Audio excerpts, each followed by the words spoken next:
Allez, salut les loulous, et aujourd'hui on se retrouve BTC face au dollar comme toujours, mais c'est le moment crucial, et en fait c'est le moment crucial qui va déterminer si on va avoir un été dégueulasse, c'est-à-dire un BTC qui va corriger, et tout le mois d'août en fait c'est de la correction, c'est des prix plus bas, on va retrouver les 90 000, les 80 000 dollars, et en gros on se fait CHIER, ou au contraire, on va avoir un vrai bull run qui pourrait s'exprimer comme je suis en train de le dessiner ici, en tout cas devant vos yeux. Et ok, vraiment une accélération maintenant. C'est maintenant le moment crucial. C'est-à-dire, je vais vous montrer, vous expliquer tout ça bien sûr.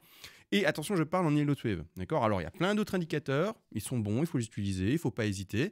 Mais en Elliott Wave, c'est un moment maintenant crucial, technique. D'accord ? Donc, je vais vous montrer, je vais vous expliquer ça un maximum avec vous. Vous avez devant vos yeux le scénario si ça se passe bien. À côté, on en a beaucoup parlé hier. Ceux qui sont curieux de voir vraiment le scénario où ça se passe mal, ça se passe mal, ça reste haussier grossièrement. Mais le scénario propose une correction pour aller retrouver le niveau de gap qui se retrouve aux 92 000 dollars. Et c'est-à-dire finalement se retrouver tout un mois d'août où ça baisse, avec un rebond peut-être fin de mois d'août, septembre, où là on reprend une reprise, etc. Et enfin on peut commencer peut-être le bull run. Mais si jamais ces scénarios-là, on va quand même se faire bien, je l'ai déjà dit, CHIER. Donc on espère tous que ce soit le scénario qui est là. Et pourquoi et qu'est-ce qui se passe? C'est quoi le niveau auquel il faut faire attention? S'il te plaît, je comprends rien, CMA, explique-moi, machin. Alors, on va déjà changer de time frame juste pour avoir plus de facilité. Je vais aller sur du daily, voilà, ce sera beaucoup mieux pour comprendre les choses. Et voyez ce petit point-là, ce petit niveau-là, en fait le top qu'on a fait là, avec le petit rejet là, ce top-là qu'on voit, il tombe pile poil en logarithmique et non logarithmique dans la zone de résistance pour indiquer une flat. Une flat, c'est une correction. D'accord ? C'est-à-dire que, je vais essayer de le dessiner, c'est quelque chose qui fait ça, donc une correction qui descend. D'accord ? Maintenant, une flat, donc là, je vous dessine une correction globale. Une flat, c'est par exemple aussi, d'accord ? Alors, je vais dessiner une flat à côté. Une correction qui, étonnamment, parce que l'intention globale est assez haussière et fortement impulsive, on va se retrouver quand même dans une pattern qui monte légèrement. Et ici, c'est ce qu'on peut retrouver. On est sur ce haut-là actuellement, de la correction avec cette pattern d'impulsion haussière possible. Et c'est ça, en fait, qu'on est en train de regarder. Parce que ce niveau, ce point précis de haut, d'accord, que vous voyez là, il a tout le temps, quasiment, le même point de convergence. C'est toujours là où on va le retrouver et on va dire, c'est là, en fait, la résistance. Alors, je vais retourner en arrière pour retirer tous mes petits dessins d'un seul coup, boum, boum, boum, et je vais prendre un Fibo. Il y a beaucoup de dessins, vous m'excuserez. Je vais prendre un Fibo et vous montrer. Le niveau qu'on va lire sur le Fibonacci de retracement que je vais mettre, c'est les 123, 138. On va regarder ces deux chiffres. Et on est dessus. D'accord ? Alors, je vais là-bas en bas, je relis le top et on regarde où on est. 123, c'est là. 138, c'est là. On est dessus. Là, je suis en non logarithmique. D'accord ? Donc, je montre ici derrière mon dos. Le L, là à droite, il n'est pas activé. Je vais l'activer. Boum, on est sur les 123, 127. Donc, on est clairement dans la zone. Ça, c'est la zone de résistance. La vraie zone de résistance. C'est-à-dire, dans ce cas-là, il y a plein de dessins boules ici. D'accord ? Mais on attend donc de péter vraiment ces 123 400 dollars pour dire, ok, maintenant on dépasse le Fibonacci des 123, 127, d'accord, 138 même, et enfin, donc vous voyez ici à droite, et enfin on peut dire, voilà, le BTC confirme le fait qu'il pète les retracements de la figure de correction en flat, donc c'est-à-dire la figure de correction qui a une légère tendance haussière, et enfin on peut l'annuler. Et enfin du coup le plan avec la flat qui est dessinée ici, comme ça vous la voyez, c'est ça, voyez ici. Donc je remets le travail pour ceux qui ont un peu du mal avec la visualisation de ce que j'ai dit. Eh bien regardez, c'est bel et bien le point B, d'accord? Donc A, B, C, c'est ce que j'ai dessiné là tout à l'heure. Je dessine beaucoup, mais c'est pour les plus débutants, comme ça ils ne sont pas perdus. Vous voyez, ça, c'est à gauche, d'accord, avec la légère tendance haussière. C'est une correction avec une légère tendance haussière. Et donc, on fait un top 1 et un bas de 2 ici, pour continuer par après à monter, d'accord? C'est donc pas la fin du bull run si on devait faire cette pattern de correction avec légère tendance haussière, mais ça va nous faire... Vous avez compris quoi. On reste encore dans un range, blam, vous voyez, qui dure et l'accélération ne prend pas encore tout de suite. Il faudra peut-être attendre, comme je l'ai dit. Je sais pas timer non plus le marché, mais je suppose septembre, octobre, et puis enfin peut-être accélération. On l'espère de toute façon, on touche du bois. Encore une fois, je ne dis pas l'avenir, vous le savez. Donc ça, c'est le scénario bear que j'ai beaucoup mis en avant hier. Je vous l'ai exprimé. Et c'est là où on est entre deux eaux, d'accord ? Si jamais enfin ça pète vers le haut et qu'on pète le chiffre qu'on a tant vu, hein, donc c'est-à-dire aux alentours des 123 400 $ ici, enfin ça sent bon. Mais bon, il faut le péter. Alors, pour le moment, on ne l'a pas pété. Donc, il y a toutes les chances pour que soit ça baisse, soit ça monte. C'est 50-50. Vous allez dire, ah, bravo, c'est marrant, ça ne change pas. C'est le trading. Il n'y a personne qui va vous dire ce qui va vraiment se passer sur le cours. On fait des statistiques, on essaie d'utiliser différents indicateurs qui fonctionnent aussi finalement avec des statistiques. Hein, c'est con, mais c'est comme ça. Et on essaye de tirer notre épingle du jeu. Mais c'est tout. On ne peut pas aller plus loin. Donc, ici, je montre un scénario. En plus, je ne vous cache pas que je commence à avoir du mal, pour ma part, à croire au scénario boule, boule, boule, là pour cet été. Bon, c'est personnel. Après, vous faites ce que vous voulez, vous choisissez votre camp. Mais dans le décompte ici, d'accord, alors je dézoome un peu pour montrer où on en est. D'accord, hop, ici, vous voyez. Là, c'est le bottom à 15K. À gauche, ok, le pouf, pouf, pouf, première 1 et 2 potentiels. Si maintenant c'est bull run à fond, on va zoomer sur ceci. Donc, le dernier ATH qui se situe ici. L'ATH qui avait fait un beau top à 109 000 en janvier 2025 et maintenant le dernier ATH ici tout simplement. Donc on a notre première 1, notre 2 et on espère la 3. Dans ce cas de figure là, moi ce qui me gêne, je vais être honnête avec vous toujours, c'est que j'ai ma 1 et ma 2. Et vous voyez le temps qu'a mis la 2 à se développer, c'est assez rapide, etc. Bon, ma 3 elle est parfaite par contre. Ma 2 elle est bien, je veux dire. 1, 2 elle est bien. 3 parfaite. Mais c'est parce que ma 4, elle commence à durer. Si ça, c'est le bas de 4, elle commence à être longue. Si en plus de ça, ce truc-là, ce petit mouvement-là qu'on est en train de lire, attendez, je retire ce bazar, devait faire ça et stagner là, bam, bam, bam, est-ce que j'irais en plus de ça étendre encore plus ma 4 et dire, la 4, ça existe des 4 qui sont aussi longues. Ça existe, d'accord? Mais c'est pas ce qu'il faut favoriser. Si c'était ça, ok, mais c'est pas ce qu'on va jouer comme stat, encore une fois. Donc au plus, en fait, finalement, le mouvement initié global ici casse, vous voyez, casse, et au plus, on peut se dire, c'est bon, en fait, là, le degré est fini, le décompte est fini. Donc ici, c'est ça qui me gêne, personnellement. Donc c'est que déjà, la 4 est plutôt longue, et en plus de ça, si elle devait encore traîner et être encore plus longue, je passerais de plus en plus du côté bear de la force, et c'est-à-dire me dire tout le mois d'août, il sera dégueulasse. En gros, c'est ça que je me dis, d'accord? Un peu comme dans le Nord en ce moment, le mois d'août est moins joli. On n'est pas encore en août. Mais le fin de mois de juillet et le début de mois d'août annoncé est moins beau que le printemps, quasiment, tout simplement. Pour ceux qui sont dans le Nord, vous savez ce qui se passe avec notre météo. Donc, ça, c'est le scénario boule. À espérer que la 4 soit finie, et si ça continue à traîner, je vais vraiment avoir du mal à y croire. Dans le scénar boule, on a tout qui est propre en termes de Fibonacci jusqu'à la 3. Pour le moment, on va regarder la 4 ensemble. Donc je remets ici l'aimant. Donc je rappelle les objectifs d'une 3, 161,8. Je les annonce parce que regardez, pam, 161,8 parfait. C'est nickel, nickel, nickel, nickel. Donc on a envie d'y croire. La 4, elle traînaille. Bon, on est sur un quoi comme retracement de 4? Je rappelle les retracements de 4, c'est assez large en vrai. 23, 6, 38, 2 jusqu'à 50 de retracement. On y va, hop, ici et là. D'accord? Donc pour le moment, on est dans les 38,2 à 50. Donc on est sur une 4 qui est encore potentielle par rapport au retracement, mais qui commence à être forte. Si ce truc-là devait encore écraser et aller en dessous des 50, bon, moi j'ai envie de dire, là, le décompte haussier, c'est fini, et quasiment, d'accord, quasiment, et maintenant tout le mois d'août il est foutu, quasiment, d'accord. Bon. Ceux qui ont un peu du mal et qui se disent, ouais, il y a quand même beaucoup d'informations en termes de retracement, de choses à connaître pour les élèves, etc. Vous pouvez soit apprendre en regardant les vidéos avec moi tous les jours et à force, tous les jours. Parfois, je fais des énormes pauses de 2 semaines, 1 mois. Bon, mais sinon, vous regardez mes vidéos, voilà, vous essayez d'assimiler, vous allez sur Google, vous regardez un peu de tout. Vous pouvez. Ou alors, vous vous dites, voilà, j'ai envie de soutenir la chaîne. En plus de ça, j'ai envie d'avoir un PDF, j'ai envie d'avoir 3 lives par semaine qui analysent le BTC, l'Ethereum, les altcoins, etc.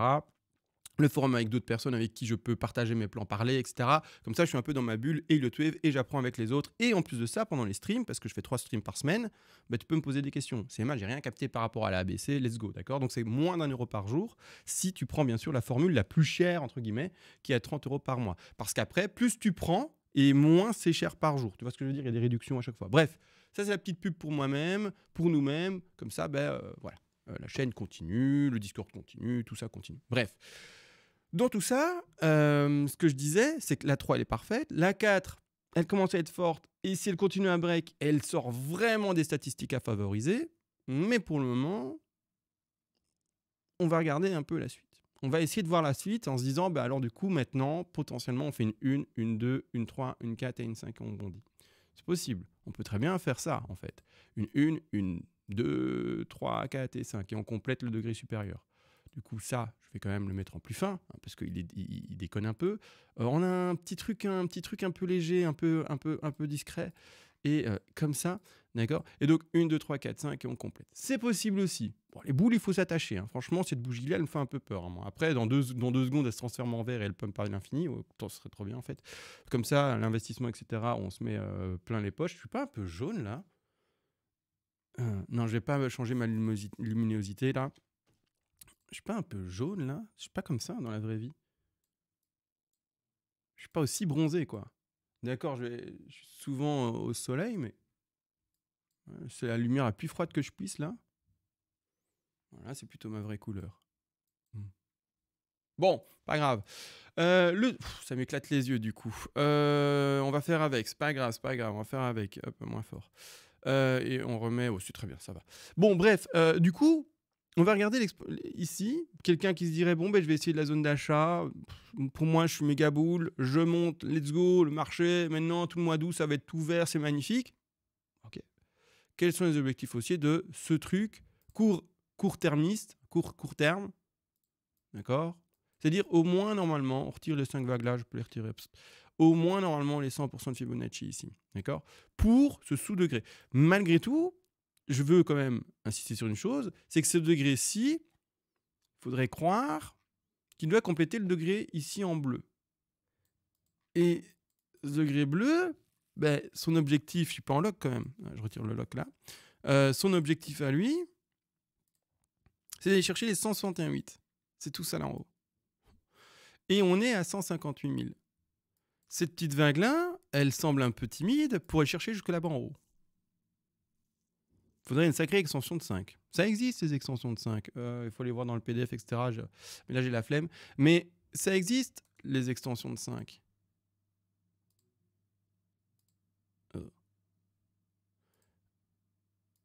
Voilà. Mais ce serait super puissant. Les objectifs d'une 5 classique, c'est d'aller jusqu'à un maximum de 161,8. Classique théorique. D'accord, ça peut sortir des statistiques. Mais statistiquement, c'est 100, 161,8 et 261,8. Donc ici, un objectif de 141 000 maximum. Il faudrait tirer. Et ça existe, ça existe. Petite 1, petite 3, grosse 5, ça existe. Mais c'est pas ce qu'il y a de plus récurrent. Donc, si jamais, bon, disons, on fait une petite 5, légère, là.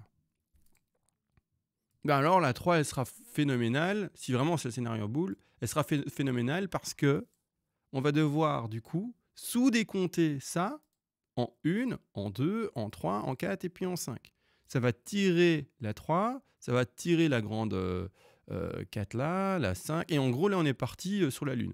Ceux qui veulent aller sur la Lune, moi, je vous laisse aller. Hein. Let's go, hein, franchement. Hein. Let's go et on va sur la Lune. Hein. Maintenant, malgré tout, est-ce qu'on va sur la Lune maintenant ou plutôt après l'été? Choisissez votre camp. Moi, pour le moment, je suis dans le camp de on va attendre. Hein. On va se caler un peu au fond du divan bien au chaud avec nos fesses et on va aller chercher nos points d'achat qui sont placés là. Et oui, on va faire preuve de patience. Dans ce plan-là, il a déjà été beaucoup exprimé hier, mais c'est-à-dire qu'on a fait une simple petite une construction en flat et que maintenant on plonge. Aïe, aïe, aïe. Maintenant on plonge. Alors pourquoi on plonge? Pourquoi est-ce que j'utilise ce terme plonger? Parce que j'ai envie de montrer l'intensité d'une baisse possible. On a fait ici, d'accord, regardez une. Pour ma part, ici, on a fait ça en flat. 1, 2, 3, A, B, C, beau retracement de B, belle extension de C, tout est propre, d'accord? Si on commence la 3, il faut comprendre une chose, c'est là où il y a le plus soit d'acheteurs, soit de vendeurs. La 1, c'est les early, c'est les premiers qui initient un nouveau mouvement. Puis la 2, en fait, c'est les premiers qui disent ouais, ce fake mouvement, il n'y a pas grand monde dedans, j'y crois pas, je vends le mouvement. Puis ensuite, la 3, c'est quand, en fait, il y a vraiment en fait, beaucoup de vendeurs, dans ce cas-ci, hein, d'accord? Vous inversez mes propos pour un cas échéant qui est, lui, haussier. Ici, la 3, c'est la masse. La masse qui arrive. Il y a eu les premiers qui ont initié le mouvement, on a acheté, on est les premiers, on vous a montré. Les vendeurs qui ont essayé de faire que le cours, eh bien, ils réeffacent tous les acheteurs, ou les vendeurs dans ce cas-ci. Et ils n'ont pas réussi. Vous voyez que le prix remonte, retransperce, refait une performance par rapport à ceci, ça perce, paf, paf, paf. Et alors là, tout le monde se dit, oh, là, il y a un truc qui arrive. Après coup, parce qu'ils ont déjà eu le temps d'observer. Donc, il y a les premiers. Puis après, il y a la masse qui se dit, oh, les premiers, ils ont eu raison de faire, par exemple, ici de la vente. Oh, il se passe un truc bien. Oh, ça break. Oh, pouf, tout le monde rentre. Oh, en fait, non, les premiers, ils avaient raison. Bon, ça crache. Go. Là, ici, il y en a qui se disent, bon, ça va se finir, on revend, ça c'est la 4. Et puis, il y a les tout derniers, vous savez très bien, ceux qui arrivent après la guerre et qui vendent la faim et qui, la plupart du temps, vont pas racheter la faim et vont se faire avoir par le rebond qui revient après. Bon, ça, j'ai essayé de vous exprimer comment et pourquoi finalement, maintenant, si c'était vraiment ce plan Bear, la réaction sera forte. Parce que c'est là, en fait, où il va y avoir le plus de monde. Vendeurs, si la une, bien sûr, était une une de début de baisse. Si vraiment, les vendeurs ici avaient eu raison. S'ils ont eu raison et que cette zone finalement qui s'est dessinée de latéralisation, on va dire de résistance ou de support, ça dépend dans quel sens ici on le prend, et bien, si ce truc-là casse, il y a plein de gens qui vont se dire « je vends » et c'est la 3. Et ça, c'est la vague 3. C'est comme ça qu'on détermine une vague 3 en lui donnant une petite histoire. Hein. Et donc voilà, comme ça, vous pouvez comprendre un peu plus facilement ce qu'est une vague 3. C'est les gros vendeurs, c'est la masse vendeuse, ou dans l'autre sens, si le graphique devait monter, c'est la masse acheteuse, c'est les gros acheteurs. D'accord ? C'est ceux qui, tout le monde se dit on va faire la même chose. Donc ça, c'est le scénario Bear. Je regarde vite fait à combien de temps, je suis à 16 minutes, c'est suffisant. C'est le scénario Bear. J'en reparlerai, d'accord. J'essaie de faire plus de vidéos YouTube maintenant un peu, parce que voilà, il faut bien encore faire vivre la chaîne, parce que si je fais une vidéo tous les mois, la chaîne, qu'est-ce qu'elle devient, hein? Ça veut dire que je fais 12 vidéos à l'année. C'est pas foufou. Donc on va essayer d'un peu reprendre ça ensemble plus sérieusement. Bon, voilà. De toute façon, de toute manière, l'objectif, pumper. Hein, pumper. Mais on en a conscience. Déjà, ici, attention, pumper, mais il ne faut pas abuser, jusque comme ça. Ça s'accélère le bazar. Mais vous voyez à quel point, hein, il faut vraiment... c'est là, le premier, le 12 décembre, enfin la fin. Là, comme ça. Vraiment une accélération, on imagine. Une vraie accélération. On a eu un mouvement... c'est ça qui est difficile quand même. C'est que ce bull run est très particulier. Vraiment. Il monte vraiment tellement crescendo, doucement, qu'on a du mal à se dire, en fait, on arrive presque à fin échéance du cycle normal. Fin d'échéance du cycle normal de haut, c'est 1 an de crash, 3 ans de pump. Ça, c'est le cycle normal. Si il doit se répéter, on est à la fin bientôt du cycle normal. C'est-à-dire que normalement, mi-décembre, fin décembre 2025, c'est le top. Et après, on a janvier 2026 et ça crache. Ça, c'est le cycle normal. Mais comme ça monte tellement crescendo, doucement, tellement de manière linéaire, on a du mal à se dire, là, il va enfin accélérer et il va aller chercher des hauts prix. On verra comment se situe ce bull run en fin de cycle s'il doit se répéter. Parce que, il est vrai, moi je suis dans le marché maintenant depuis 2017. Il est vrai que du coup, j'ai pu vivre à chaque fois des bull runs qui étaient littéralement différents. Celui de 2017, le truc, il a fracassé tout dans tous les sens. C'était que de la bougie. Les bougies vertes, ça n'arrêtait pas. C'était incroyable. Vous regardiez votre portefeuille tous les jours et vous disiez, même pas, tous les quarts d'heure, vous disiez, purée, j'ai gagné autant.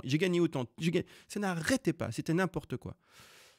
Le bull run de 2019 vers 2021, Black Swan, ça réécrase tout. Puis beau pump enfin, hein, jusqu'ici, c'était...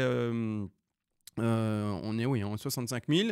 Recrash, recorrection de 50%. Un truc de fou, on retombe à 28 000, 30 000 $, alors qu'on était à 64 000 $. Il faut quand même le conscientiser. Et enfin, on se dit, allez, ça reprend, parce qu'il fallait une 5e vague pour la terminer. Elle fait à peine plus haut. Ça ne va pas. Qu'est-ce que vous voulez que je vous dise? Et là maintenant, on se dit, allez, peu importe. Là aussi, on avait eu quand même des belles bougies vertes.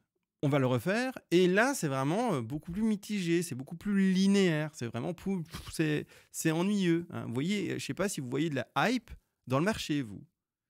Si vous vivez de la hype de votre côté, si votre famille en parle, si on est quand même en fin de cycle. Le BTC, il faut l'entendre, il est à 120 000 $.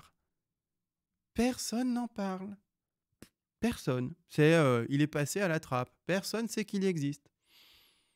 Bitcoin, où es-tu? Enfin, je veux dire, réveille-toi, fais parler de toi. Et personne. Vous voyez, cette bougie rouge. Oh, on va voir ce que ça donne. Mais personne n'en parle. Personne. Quand même hallucinant. Bon, allez, sur ce, des bisous. Les gars, venez sur le Discord faire des coucous. Ça aide la chaîne et vous, ça vous permettra d'apprendre avec moi et avec les autres. Sur ce, sans un mot et sans attendre, sans transition surtout.